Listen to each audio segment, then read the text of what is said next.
Hello and welcome to episode 3 of the development series for my game Crisis Arcana. Now I've been very busy these past few days and I've managed to incorporate quite a few new features. The player can now gain experience upon killing enemies as well as level up. The addition of mana as well means that the player now has to be a bit more careful with firing off shots. I've also made some general user interface improvements as well as designed a hub area of which the user can save their game as well as level up their character in. A portal has also been added to take the user to the level. Firstly, I added in mana, and I got this working by creating something known as an IE enumerator. These are special types of functions that can be told to wait separately from the rest of the script, and so are useful for stuff like regaining mana and health. Every time the player would lose mana, i.e. they just casted a spell, then this function will be automatically called and the player will start regenerating mana. Every second they will gain mana based off their regeneration rate, and this will happen up until they reach their maximum amount of mana. There was a bug which allowed the player to run this function multiple times, but I stopped this by having the program first check to see if it was already running. I added in a mana bar to help keep track of the player's mana, which went down when the player cast a shot. As you can see, the player ran out of mana and thus was unable to carry on firing shots, and now he's dead. Obviously this is not preferable for the player, so next I worked on leveling up the player. I added some variables to the player which would hold the player's experience, the amount they needed to level up, what their level was, and the amount of skill points he has, as well as a couple others. I created 3 functions which will be used primarily to manipulate all of these.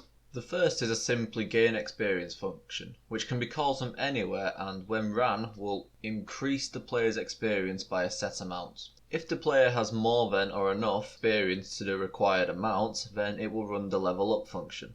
It will also keep a record of any experience which goes over this amount. The second function simply just sets the amount of experience required to level up. This is based off the player's level and I'm just having it multiply by 50 for now.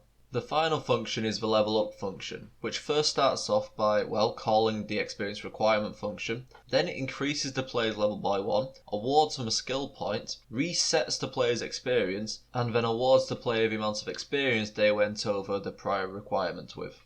I added in an experience bar which helps keep track of the player's experience. This bar increases as the player's experience increases. The experience awarded by defeating enemies is based off how tough the enemy is, hence why the bat awards the least amount of experience and the zombie awards the most. The bar's maximum value as well is also determined by the experience required to level up. With experience added in, I decided to create a general hub area which the user can go to rest up and level up. For now I'm just reusing some of the assets which I've used from my game, although I did create a couple new assets to include in this area. The new assets are a portal which will take the player to a game, a station where the player can save their progress, as well as a table at which the player will level up with. Upon interacting with the table, the level up screen will pop up. It's currently very basic and split into the character page and the magic schools page. The character page side displays all of the character's stats, as well as if the player's skill points available, crosses appear which the player can click on to increase the relative stat. Currently there is no maximum limit for how much you can upgrade each stat, though I do not know whether I will put a limit in yet.